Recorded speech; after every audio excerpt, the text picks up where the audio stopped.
Senator Gravelle, welcome back to Primo Nutmeg. Glad to be back. Yeah, I sincerely do appreciate having you back on the show as the first guest of this decade. You were on the show several times last year, and it's certainly an honor to have you back on the show as the very first guest of the 2020s. Great, I'm honored by that. So you have a new book out that I would love to discuss, but before we get to that, I did want to speak about the news that we've had the last week. It's kind of funny. I went on a break for the holidays, and of course, all of this big news about Iran happened where we had the bombing of Syria and Iraq, which actually I kind of predicted might happen due to Trump's impeachment and just what happened during Bill Clinton's administration when he bombed Iraq during his impeachment.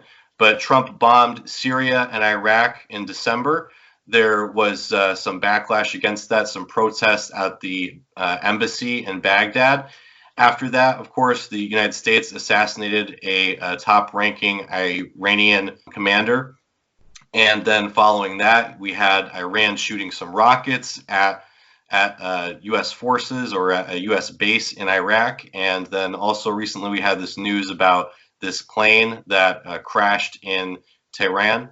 So just given all of this, I know it's sort of a multifaceted situation that's going on, but, you've been a great voice for peace, not only during this election cycle, but also when you served in the United States Senate during the 2008 election as well. So I'd love to just get your overall thoughts on Iran and what's been happening over recent weeks. The tragedy is that it's Trump who's responsible for all of this activity by pulling out of the treaty that was signed by the last administration, and then adding insult by putting on sanctions, and everything flowed from that. And if you want to go back even further in history, you go back to 1953 when the CIA deposed Mossadegh, which was a duly elected prime minister. And of course, the country was on a road to secularism. So all of this went south because of our activities.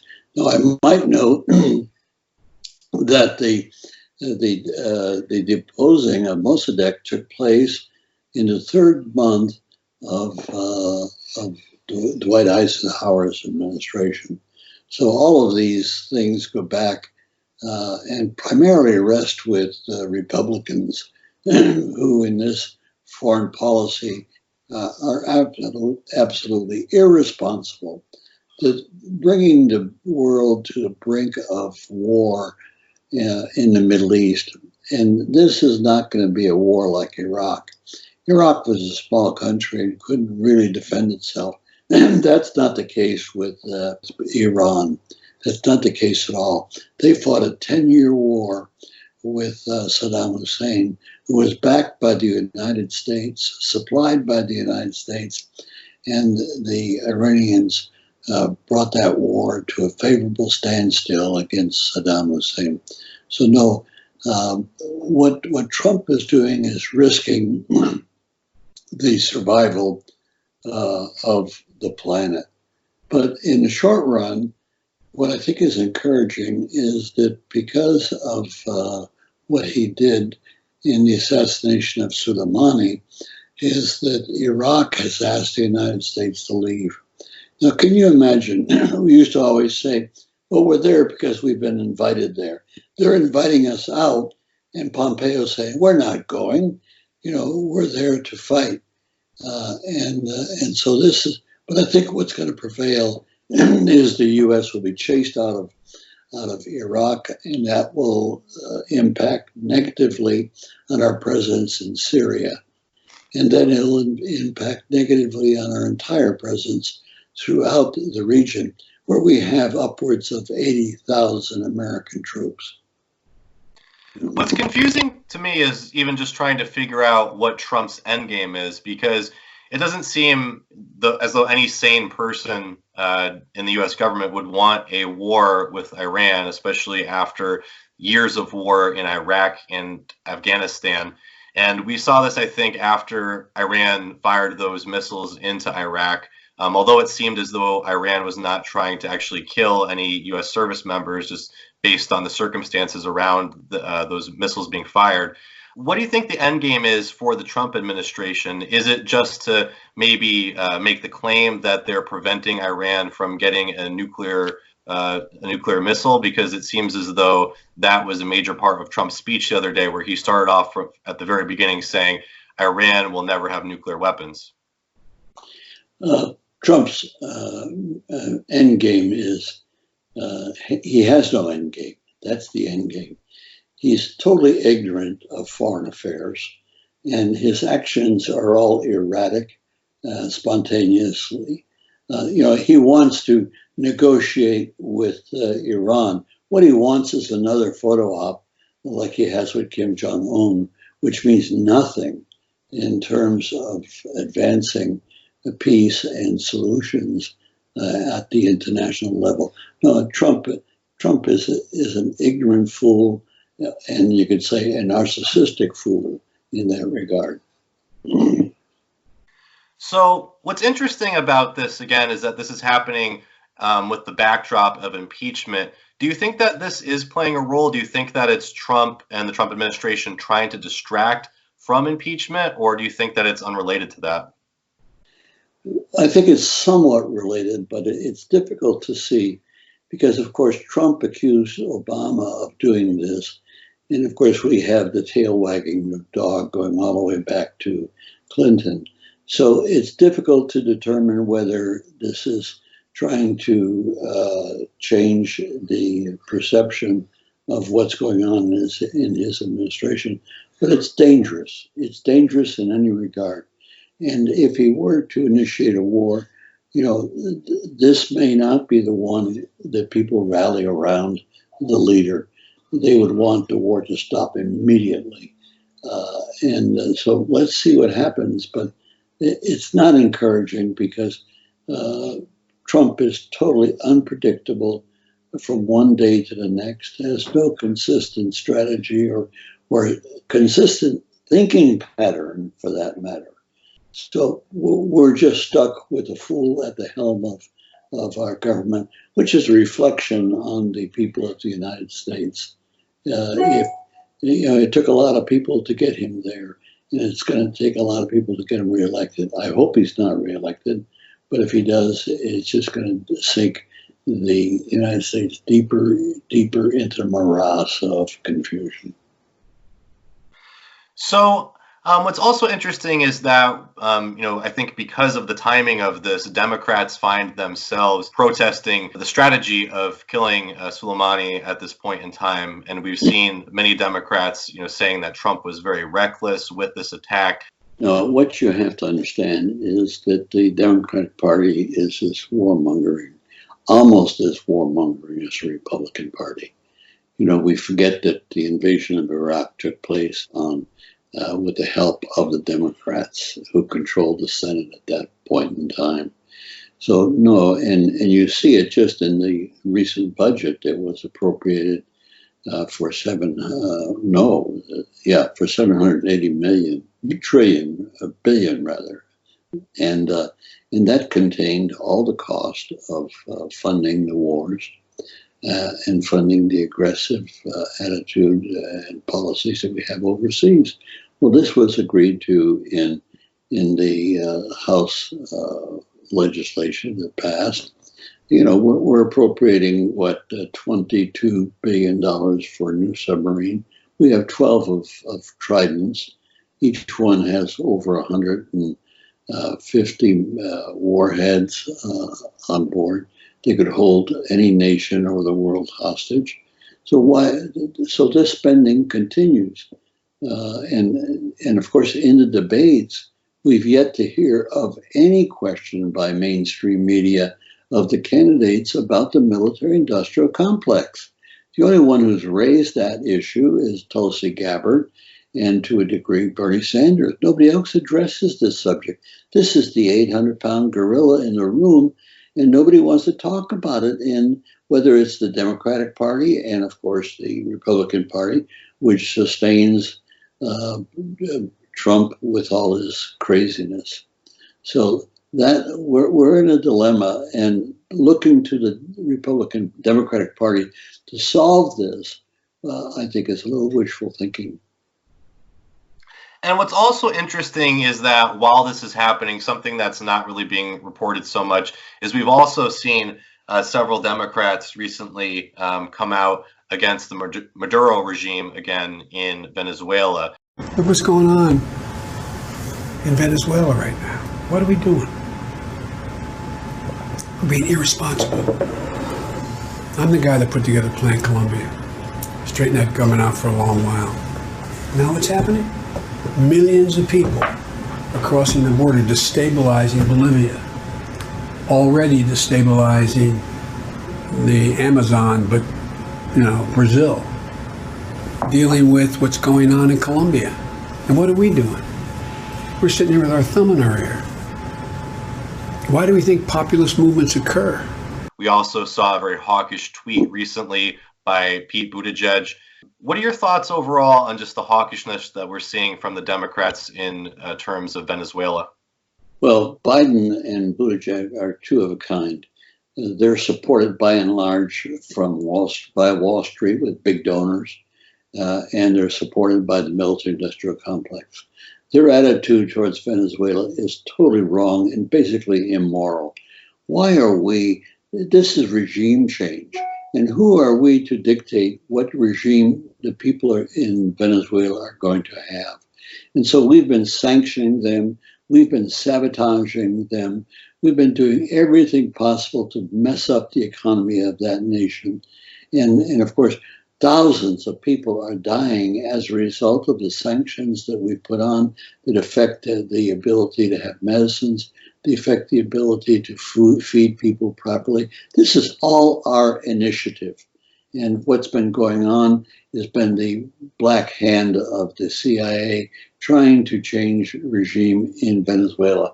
My God, you have Vietnam today, which has the most favored trade relationship. It's a communist country, and we can live with that. We can live with China. Why can't we live with a socialist country in Venezuela? It's inconsistent, and it's as badly managed by the Democrats as it has been by the Republicans. Something that I found interesting about the Iran vote and the war powers vote recently is that we did see a few Republicans stand up. Thomas Massie was a co-sponsor of the bill to get rid of the authorization for force in Iraq. And also, again, Senator Mike Lee had a very impassioned speech the other day about how there was no sort of evidence for why there was an imminent threat from Iran and why this assassination needed to be carried out.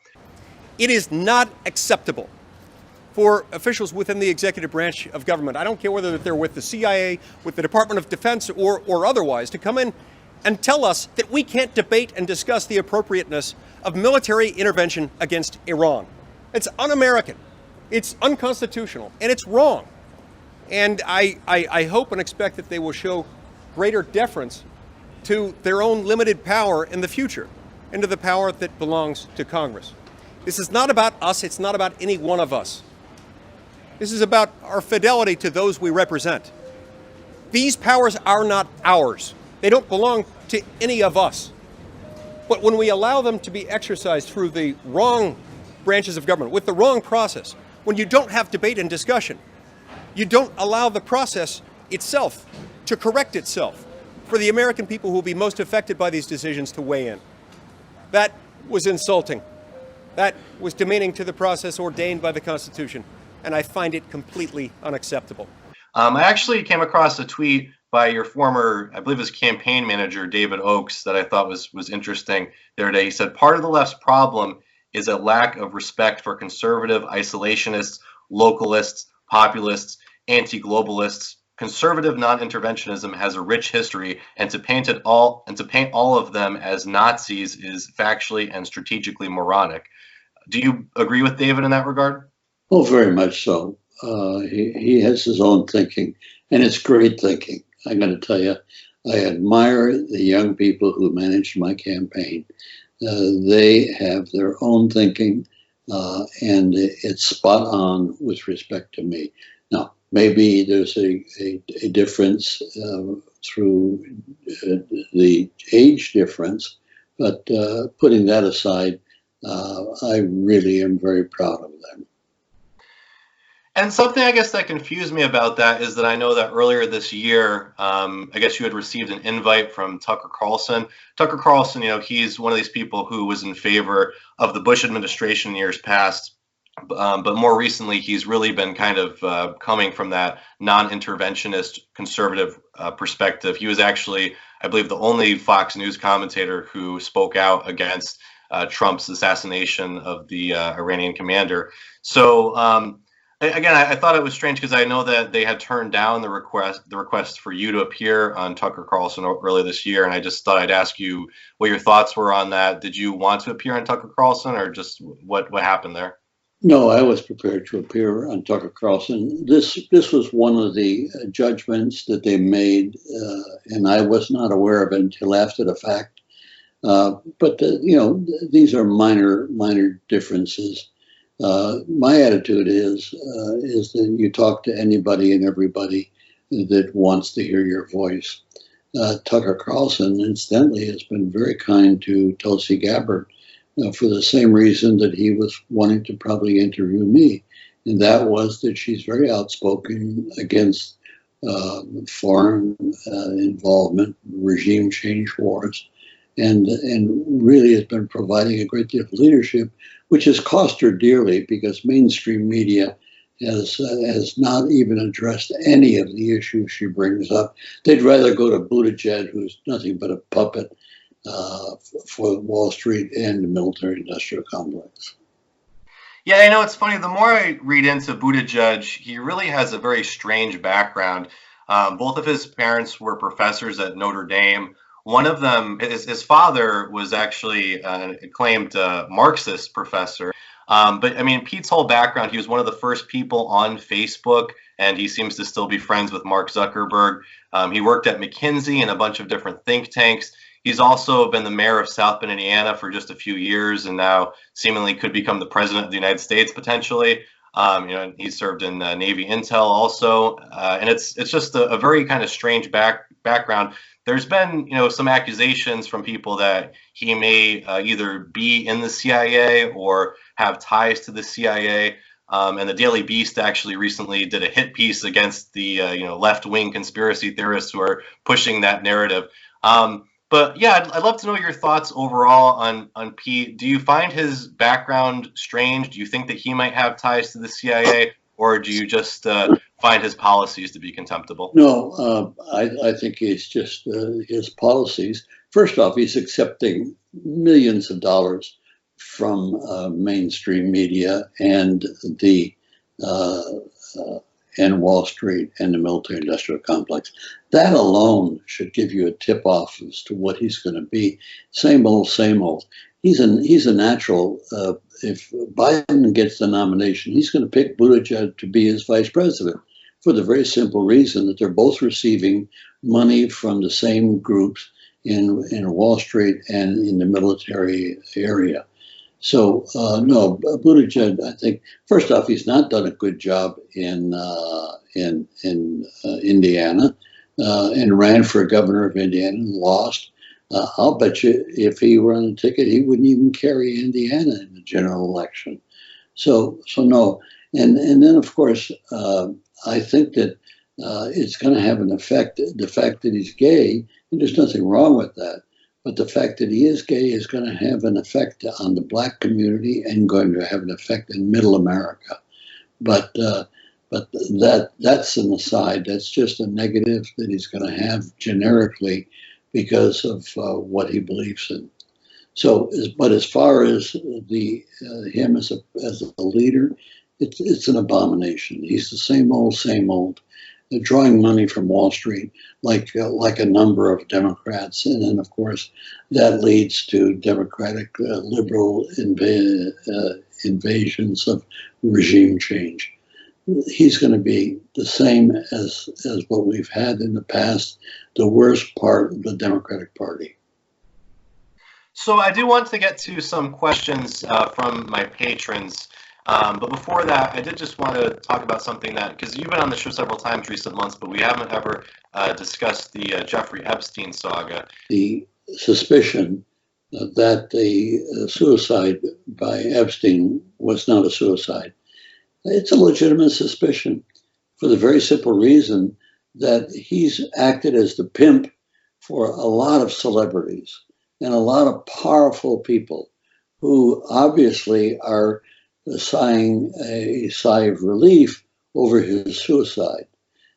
Because had Epstein gone to trial and decided to reveal the people that he's pimped for in the leadership of the United States and Great Britain, I might add, that, like I say, the fact that he committed suicide under suspicious circumstances is worthy of our attention, but I doubt that it will make any changes in the fact that he's gone and he's taken to the grave with him all of the information he has on the unusual leaders of America and Britain who have who responded to his pimpism and for the satisfaction of their sexual gratification. I recently had George Galloway on the show, and he had made note of Robert Maxwell, the father of Ghislaine Maxwell. He had ties to Israeli intelligence. My question about the FBI is why haven't they located Ghislaine Maxwell, who it's abundantly clear was effectively the pimp of Jeffrey Epstein. And if they're not looking for her, they're not going to be looking for Prince Andrew. I have a particular interest in this case because I was the man in Parliament under parliamentary privilege who began the process, it was quite a short one, of bringing down her late father, Robert Maxwell, the Israel agent and British publisher who turned out to be the greatest British thief of the 20th century. He stole hundreds of millions of pounds of his own employees' pension money. And I played a pretty significant role in bringing him down. His favorite child was Ghislaine Maxwell. And indeed, the yacht from which or on which, depending on your theory, he met his end was called the Lady Ghislaine. And because of his close relationship to intelligence, at the very least Israeli intelligence, but there may have been others, I've long suspected that the Ghislaine Maxwell, Jeffrey Epstein affair had its roots not in the unspeakable sexual depravity that they represent, but in the unspeakable depravity of the intelligence business. It seems to me overwhelmingly likely that Maxwell and Epstein were luring people into this depravity in order to photograph and film and record them so as to exercise through blackmail that kind of power over them. That seems to me at least the best working hypothesis. And in a way, I'm surprised that not many more people in the United States are clamoring for that to be dealt with. Of course, if that is the case, that would explain the lack of action on the part of the FBI and the justice authorities. But Epstein and Maxwell were close friends of former presidents of the United States, would-be presidents of the United States, former and maybe would-be prime ministers of Israel, as well as rich and powerful people from all over the world. And it seems abundantly clear that when they entered the halls of Jeffrey Epstein, they were entering the gates, if not of hell, then of the anterooms to hell. Do you believe that Jeffrey Epstein or Ghislaine Maxwell that they may have had any sort of ties to intelligence, and that that this whole thing may have been involved in some kind of intelligence operation? On the periphery, when you begin to make contact with a lot of people who are in the intelligence community or CIA, you name it, it spills over. But that he was an actual agent of either Israel or the United States, I doubt that's the case. I think he lavished the idea of dealing with celebrities, powerful people, and of course the coin of his realm was sex with underage girls. And so it was essentially a pimping process for the high and the mighty. So, as I mentioned, I do have several different questions for you from my patrons. Primo Nutmeg patrons who are patrons for just $1 a month, they can submit questions to guests. We had many different questions for you. The very first one comes from William Pounds, and he asks, what do you think about Lincoln Chafee's recent bid for the Libertarian Party nomination? Well, I'm uninformed about the qualifications, so I don't think it's that I can make an intelligent comment on that question. Okay. Next question is, do you see a shift back into actual pre-Reagan leftism within the Democratic Party, considering the rise of Sanders' popularity and rising interest in AOC and other freshman Democrats? No, I think it's Bernie, would have won the nomination in 2016 had he not been sabotaged by Obama and Hillary and Wasserman and Schultz. And that's a tragedy because he would have beaten Bernie, as the polls indicated at that point in time. So Hillary got the nomination and trashed it. So no, I don't think that there's a resurgence of the left. What there is a body of progressives who are responding to the message of issues that Bernie offers. Our next question is, mainstream media has recently performed an about-face with coverage of Bernie Sanders. Several outlets instantaneously transitioning from a relative blackout to simultaneously recognizing his increasing odds of winning. What do you suppose are they scheming? Well, first off, the scheming was that they don't particularly want to see Bernie as the candidate or as president because mainstream media is controlled by Wall Street. So, but looking at that, they're in a dilemma because Bernie is surging ahead. Bernie has a base of power that can't be denied. And so what mainstream is doing is recognizing that they got to sell news and they can't block out Bernie forever.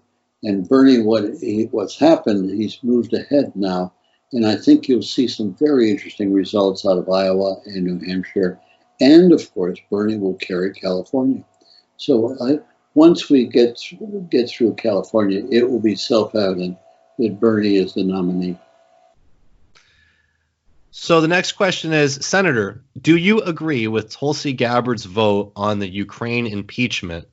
Why are so many supposed leftists defending sending Javelin missiles to the Ukraine? Well, first off, we shouldn't be sending them anything, period. And, these people that ask these questions, they're a little weak on history, but it's not a long-term history. We're the ones that started everything going south in the Ukraine. Do you remember when Victoria Nuland, who was a deputy under Hillary Clinton, was the one who picked the person to become the prime minister after the Americans, through the CIA, tried to assassinate and chase the duly elected prime minister, and he had to take refuge in Russia. But no, and don't you remember when Victoria Nuland, impatient because the nominee that she had selected to be prime minister, they were giving that information to the EU, and she was waiting patiently for a response to what we were doing, and that was not quickly forthcoming. So she got mad, and she was recorded as saying "fuck the EU," and so she put in place the prime minister.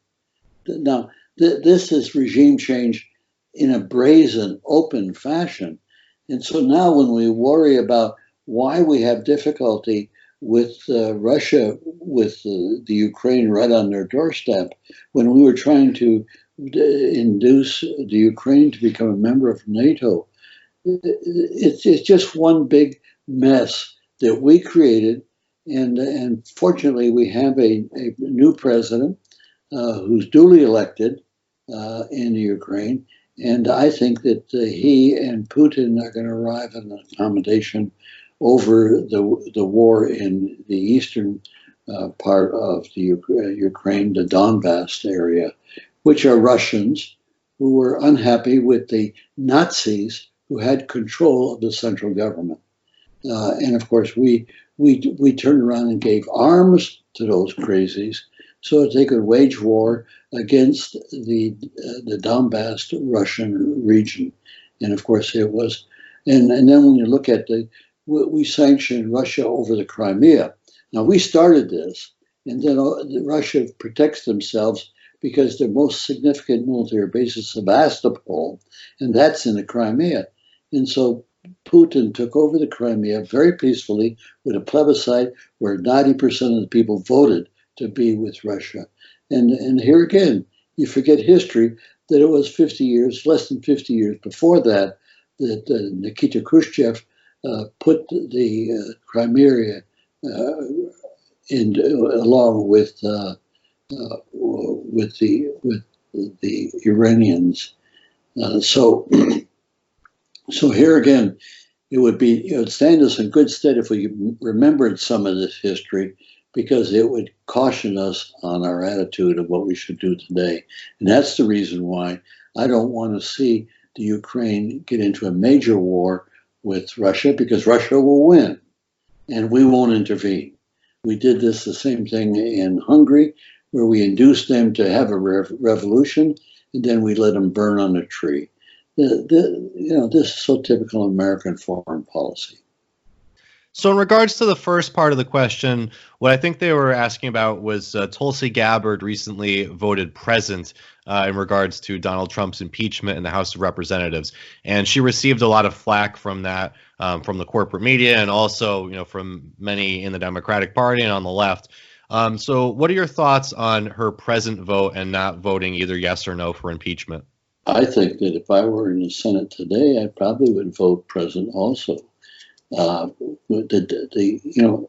It's a slim situation where we only have 2 articles of impeachment when there's a whole host of infractions against the Constitution by Donald Trump.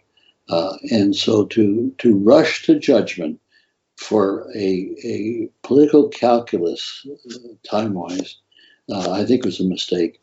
And so Tulsi felt that what we should do is censure the president at this point in time. It wouldn't tie us up into an impeachment situation, but it would damage him as he goes into his re-election campaign.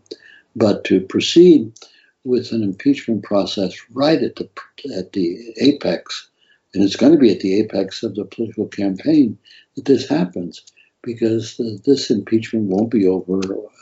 The legacy of this impeachment won't be over by June. So I'm not critical of Tulsi on that issue. I probably would vote the same way myself. So I did have one last patron question, but actually this just brings to mind another question that I had about Tulsi Gabbard that I think I forgot to ask you about last time you were on the show. She, this past fall, spoke out in favor of 9/11 families and trying to get more information about what happened with 9/11 and Saudi Arabia, the Saudi government's involvement in 9/11. Well, first off, you can't get more information. And I think that Tulsi was thinking right on this subject. Isn't it interesting that we've only had one commission that analyzed what happened on 9/11. And that commission, in the report, which was done by the chief of staff of the Republican Secretary of State, and that person wrote the report for the commission. Two of the commissioners resigned or were critical of the unfairness of it. And of course, Trump didn't really, not Trump, but Bush really didn't want a commission. It was forced upon him by the wives of the people who died on 9/11. I proposed very much, that we should have a new commission, an international commission, look at what happened on 9/11. And of course, we're called conspiracy theories. Well, conspiracy, it's stupid to not look at the commission report and realize that they didn't even have acknowledgement of Building 7, which came down in controlled demolition, as the both Twin Towers came down in controlled demolition. Now, and of course, there's many thousands of critics, both scientists, architects, engineers, that all say that it doesn't seem right that this would happen the way it has happened. So essentially, we have a national cover-up. We've had a national cover-up from 9/11. And so anybody that speaks up about, hey, these facts don't make sense, well, you're a conspiracy theorist. Now, doesn't it tell you something that the mainstream media, which is controlled by the military-industrial complex and Wall Street, do not want to have a new re-examination of 9/11? Does that not communicate something to you? It does to me. And what I see is that if you got some suspicions, follow the money. Who made out like bandits as a result of 9/11? It was the military-industrial complex with our interminable wars.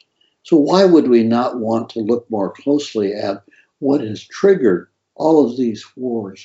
Now, we had 3 commissions that looked at President Kennedy's assassination.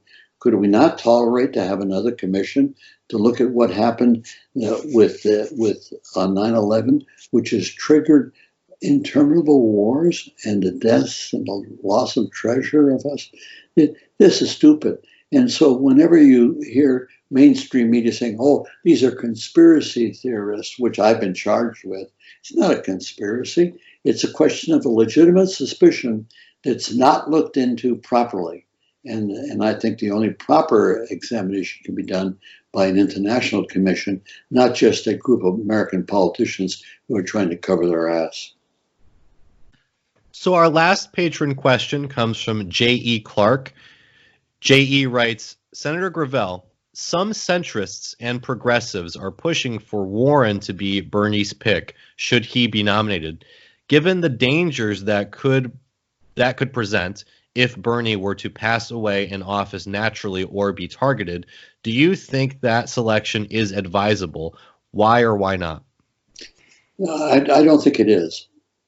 I think that Warren is excellent, and I'd like to see her Secretary of the Treasury, and she could accomplish everything that she's talking about from that position, supported by Bernie as president. No, I think that Bernie should take advantage of the fact that Tulsi Gabbard would have great qualifications both in foreign policy and defense policy, and at 38, 39 would be ideal to be selected as vice president. And that would bring her into her 40s. That would give her a career possibility for being president for the next 25 years. With respect to Warren, keep in mind, she's in her 70s too. And so to have 2 people of that age, and I think that they'll both live to their 80s, but why not pick a younger person for vice president and thereby groom that person for a future presidency? That, to me, makes more sense. And so it's not like they're picking somebody like Buttigieg who has no experience in government. You're picking a person who has 6 years, going on 7 years on the Foreign Relations Committee and on the military defense committee, and plus has served 2 tours in Iraq. Unlike the 6 months that Buttigieg served in Afghanistan, most of which was inside the wire and was under no threat of any danger. So that's my response to it. I think that here again, let me repeat, Warren would be ideal as Secretary of the Treasury and could accomplish all of the issues she cares about from that position, supported by Bernie Sanders. So, Senator, I really wanted to have you on today to discuss your new book, The Failure of Representative Government and the Solution. Oh, yeah, right there. It's a great read. I just recently picked it up. And yeah, I know that we had talked about this a bit over our recent interviews, that you had been working on this, and now it's finally out. And I recommend everybody get it. And just to be clear, where can folks pick up the book? First off, you can go to Amazon, Author House, Barnes and Nobles. They have both. They have the printed copy, which I have here, and then they also, and that is $13.99, and also they have the ebook, which is only $3.99. And so you could go to any one of those venues and download the ebook, and you could have it. And I would encourage everybody, because you see what it comes down to. This is, as I put on the back of the cover, a manual to create and operate a legislature of the people. That's the answer. That's the solution, is to bring you, the people, into the operation of government as lawmakers in partnership with our existing representatives. Now, keep in mind, our representatives today have a monopoly on making laws, and laws are central to governance and to civilization, and yet the people can't do this directly under the present situation. So I definitely want to get into the subject matter of the book, but the very first thing that I was kind of taken aback by is the acknowledgments, because you have a lot of acknowledgments at the beginning of this. Just a few of the names that you mention is Medea Benjamin, Ellen Brown, Noam Chomsky, Daniel and Patricia Ellsberg, Tulsi Gabbard, Ray McGovern, who is a friend of the show. He's been on several times, former CIA analyst. Also Cynthia McKinney, Ralph Nader, Mark Ruffalo, Richard Wolff, and that's just a few names of a couple pages here. And Susan Sarandon. So what? I guess just how did you come up with that list, and what was the impact of these people on your thought process? Well, first off, that list is really very large, because I wanted to acknowledge anybody who had an effect on my life, one way or the other. And so I just figured I'll dig up all the names that I know that I've been involved with through history. Some are since deceased, but I wanted to put their names in there to recognize them. And so if a person has interfaced with me in the past, they could look at this acknowledgement and see their name is there. It's a simple process. I want to thank all these people that have had a very beneficial effect on my life, period. That's all I was trying to do. There's no question this is the last book that I'll ever write. And so I thought that it was apropos at my age, pushing 90, to go ahead and recognize these people and thank them. So I did want to read just one excerpt from the book that I think really summarizes the overall thought about all this, or your main pitch.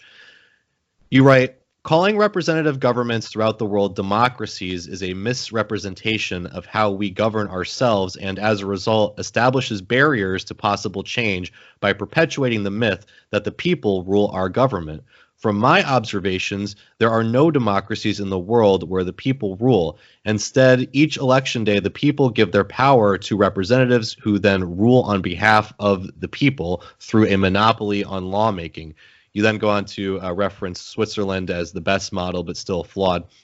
And then you go on to write, the universal form of governance where citizens vote to empower their elected officials to represent their interests is simply representative government, not a democracy, where people would rule directly. Accepting this definition definitional distinction improves our understanding that bringing the people into the operations of government as deliberative lawmakers, deliberative direct democracy, is the answer to dysfunctional representative government. However, empowering the people as deliberative lawmakers is anathema to the selfish interests of the elites whose power to control society would be greatly diminished. Consequently, we stay mired in systems of government that do not work.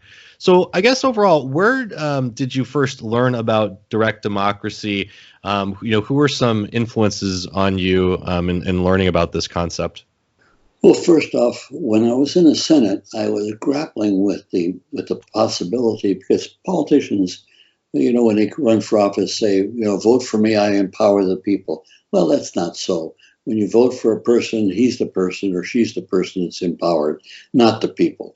And they may or may not choose to listen to what the people want to have happen under their term of office. So I was grappling with that, and when I left the Congress, I was very unhappy with the dysfunction of politicians and the operation of government. And for 10 years after I left office, I never made a speech, never got involved, but I read profusely what was going on and the basis of the Constitution. And in 1990, it just hit me like a ton of bricks that the answer is the people. Now, the problem is that the people do not have any tools to implement any lawmaking. And that those tools are all usurped in the Constitution, which, of course, put all these tools in the hands of representatives so that they could protect slavery. That's the issue. And the ratification was done through conventions of the Constitution. And so it was by studying how that happened, and it was easy to do, well, not easy, it took 25 years. It was to bring the concept of how the country was created by the ratification of 9 states in conventions, ratifying the Constitution and causing it to become the law of those 9 states. Well, we're doing the same thing. We're asking the people if they wish to, this is in a national election, we're asking the people, do you wish to become a lawmaker? And if a majority of those who voted in the last presidential election vote for this amendment to the Constitution and an accompanying law setting up legislative procedures, that if the people vote in a majority for that, it becomes the law of the land, just the way the people voting for ratification under Article 7 made it the law of those lands, those 9 states. And then, of course, states followed after that. Now, the reason why the opponents to the Constitution just withdrew from the battlefield is because they realized that the functioning of, or rather the dysfunctioning of the Confederation that was what we were living under at the time was not working. And so we have the same situation today. We have a dysfunctional system of representative government, not only in the United States, but around the world. And so once we hold this national election, which would not be done by government, I must confess I have no faith in representative government today that it would do the right thing. It wouldn't, because it's controlled by the elites, and they have all the power. And the power is devolved by them to representative government, which has a monopoly on lawmaking. So where are the people in all of this? Begging and protesting in the streets for the government to do the right thing? No, there's only 2 venues for change. One is the government, they don't want to do it, and the other is the people, and the people don't have the tools to do it. And yet I outline in this book the detailed tools, and the statement on the back of the book says it all, and that is a manual to create and operate the people's legislature. It's all there in the book in detail, very great detail.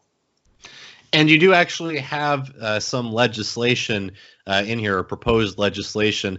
I was just wondering, did you come up with that yourself? Did you write those proposed pieces of legislation, or just did you have any influence regarding those? No, it's all mine. There's no question about that. And I had a lot of support of supporters, board members over. Now, you got to keep in mind, this is a 25, 30-year process. So this didn't jump on the table. This was trying to figure out a system of governance that would be effective and procedurally effective. And so what we've done is we create a constitutional amendment that asserts our sovereign power to make laws, and two, that buys into the national election. So, and this is just like Article 7 of the Constitution. When the people voted in the 9 states that ratified, the conventions that ratified those 9 states, that the fact that they did that was proof that this is what the people wanted. So we had the same thing in our process. And when you vote for the Constitution, you vote for your sovereignty, but also you vote for the election that permitted you to create the legislature of the people. So that's a self-actuating aspect, which is exactly the way Article 7 works in the Constitution that created our government. So then we have several other issues that are important to be in the Constitution, not the least of which is appropriating the money for the Citizens Trust to operate. And of course, we have plans to go ahead and have people registered for life, and that all of the elections that take place for for legislative proposals or initiatives, all of those are elections that are conducted over a 7-day period, 24 hours a day, and with the most modern technologies.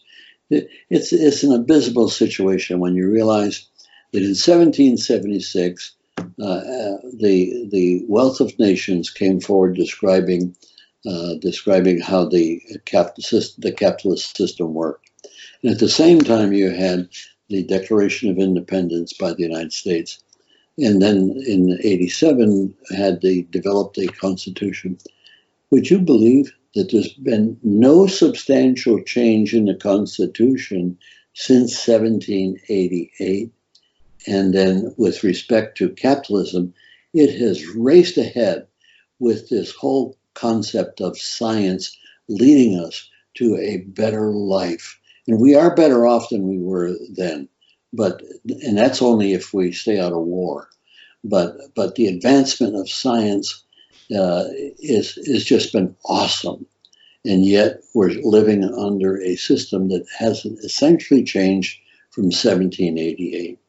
So does that not cry out for a desire to make changes so that we can go into the 21st century with an intelligent process of human governance?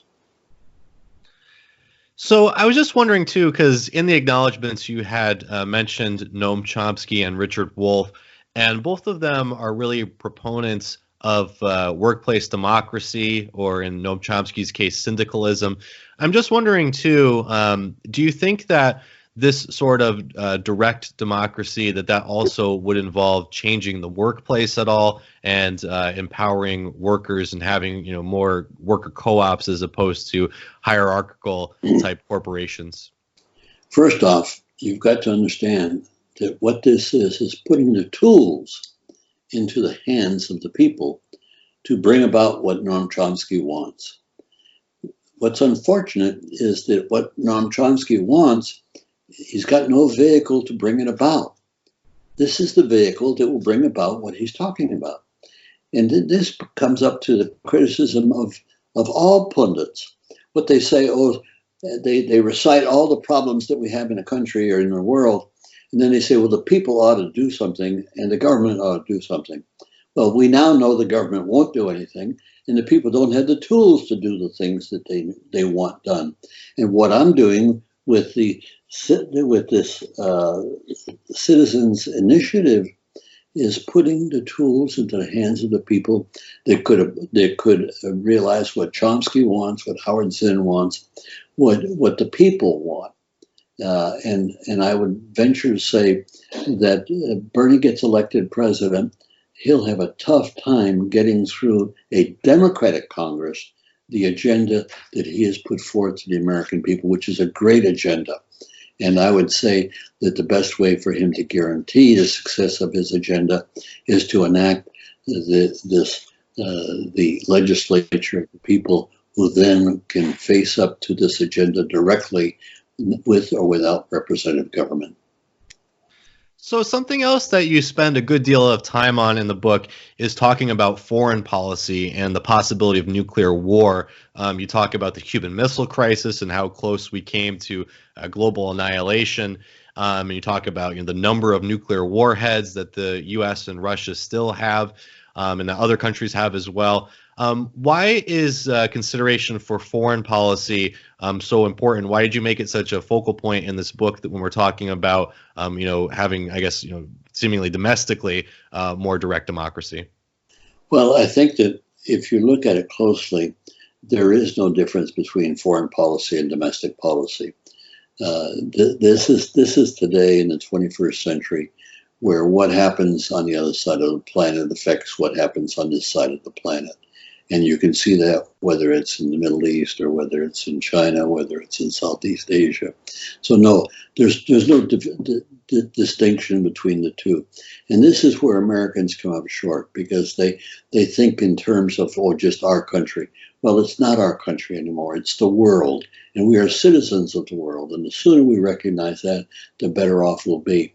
And as you noticed in the last chapter, the 21st century, I point out that until we have a federated global system of governance, essentially following the model in the United States of 1788, and that is to develop a federated form of governance, then we'll be able to deal with peace. We'll be able to deal with the environmental problem that we face.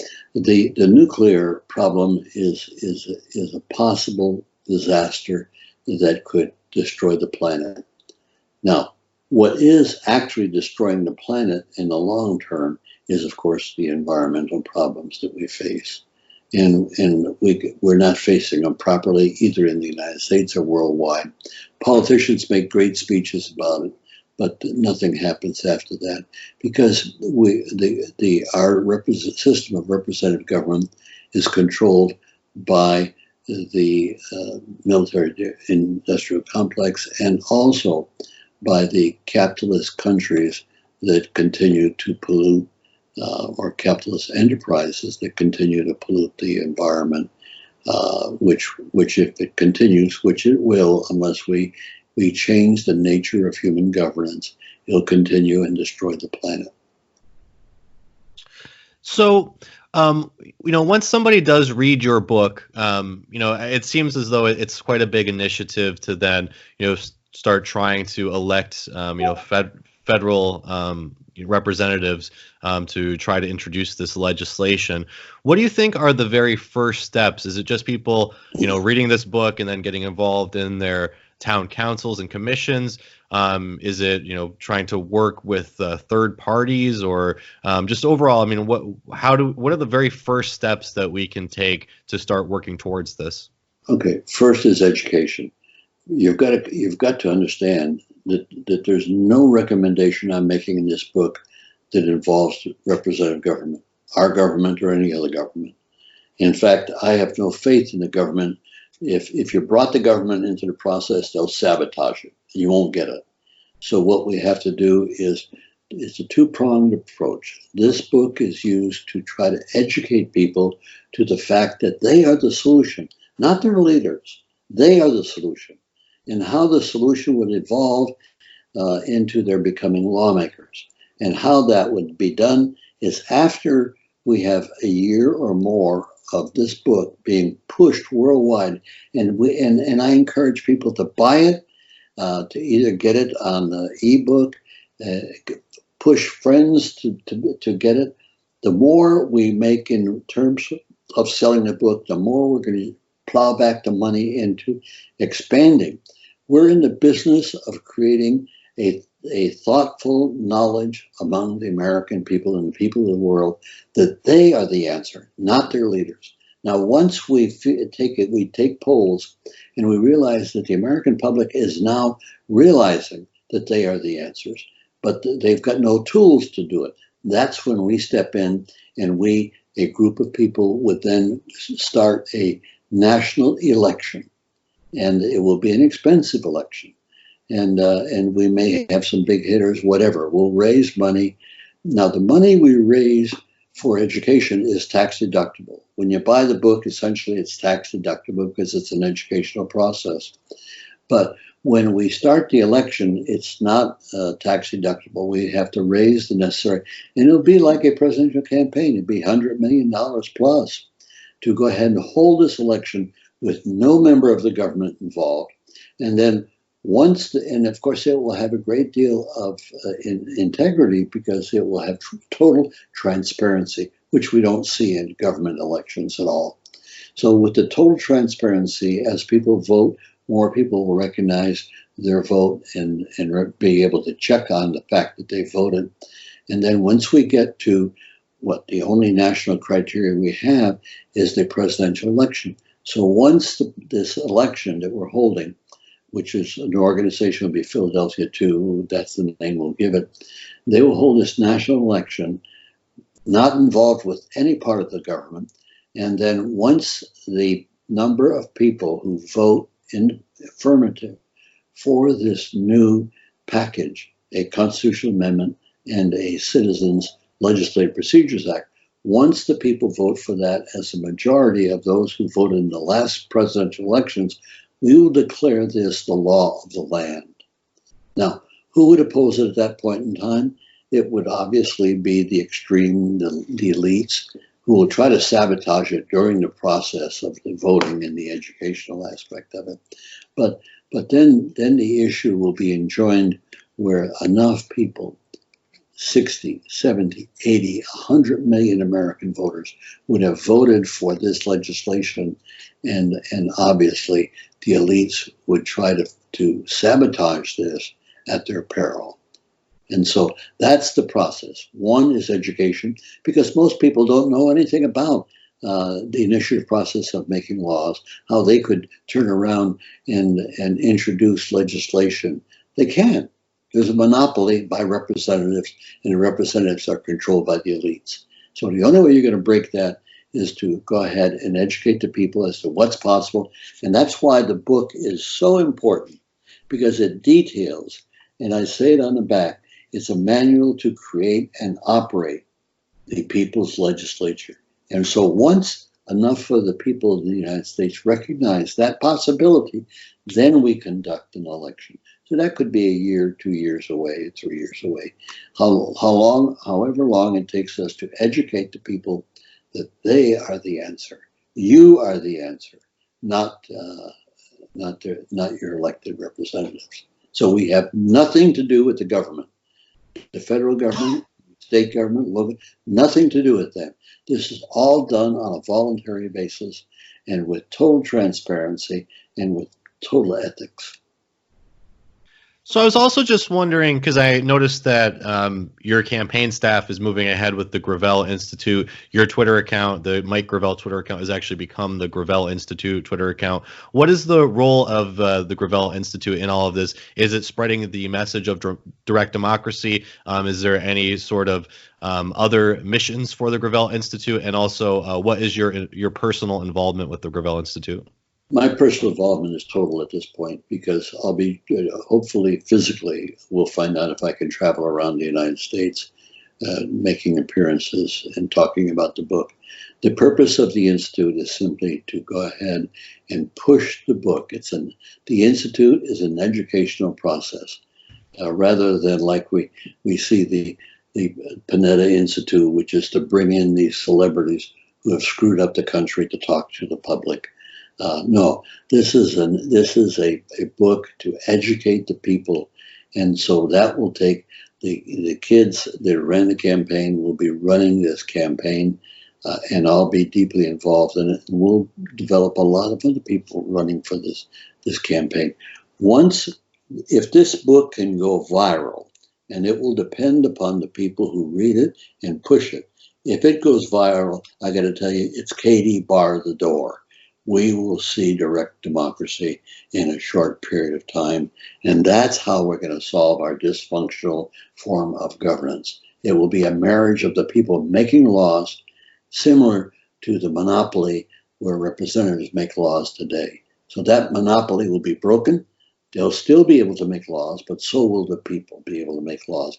And that's the solution to dysfunction of human governance, not only in the United States, but worldwide.